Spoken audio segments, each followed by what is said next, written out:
The Honourable Member Louise Upston. Thank you, Mr. Speaker. Ask any person in any street in any town in New Zealand what is the single most important thing to them.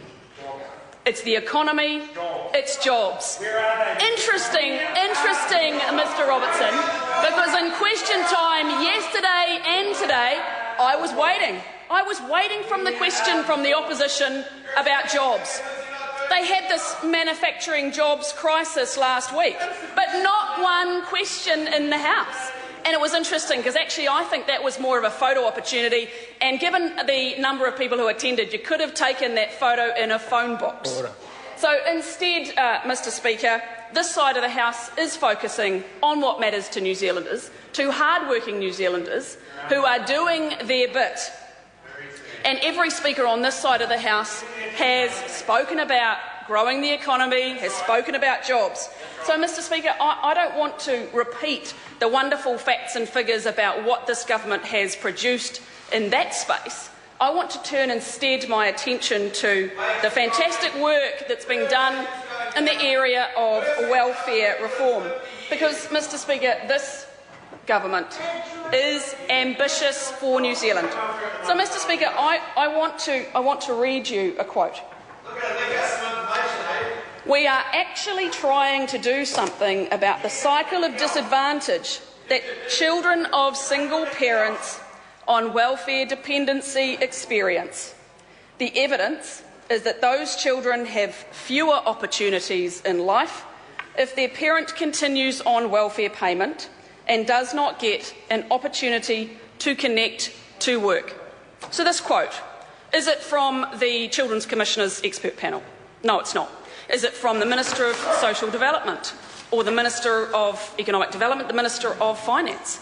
No, Mr. Speaker, this is a direct quote from the Labor government in Australia and their Leader of the Senate. They are introducing welfare reforms that go way further than what we are doing here in New Zealand. Yeah, it's quite interesting. We are actually trying to do something about the cycle of disadvantage that children of single parents on welfare dependency experience.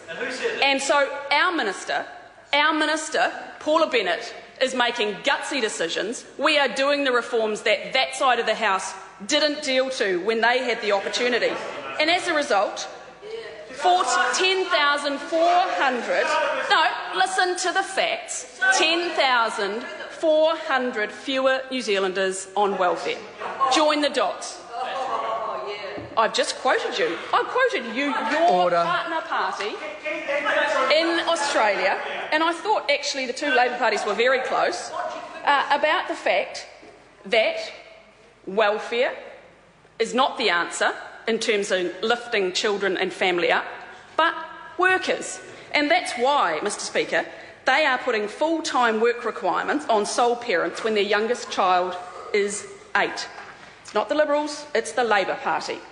So, Mr. Speaker, I'm really proud of the results that this side of the House is achieving in government. 2,300 more people who were on the domestic purposes benefit took up part-time work.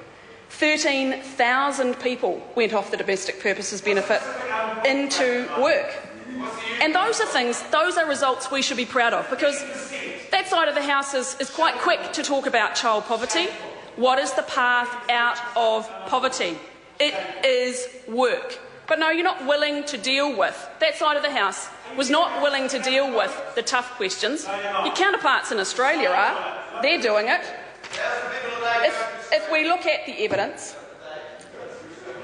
suggests that the most effective way to achieve long-term sustained reduction in child poverty is to address its causes directly. That's what the government is doing. Mr. Speaker, I'm really proud of the record that this government has in welfare reform. We have tackled the tough issues, and we will continue to tackle the tough issues, because that's what's important to the hard-working New Zealanders that we represent. We're in touch with them, we're asking them, we're listening to them. And that's why, Mr. Speaker, we are clear that it is work, not welfare, that provides a brighter future.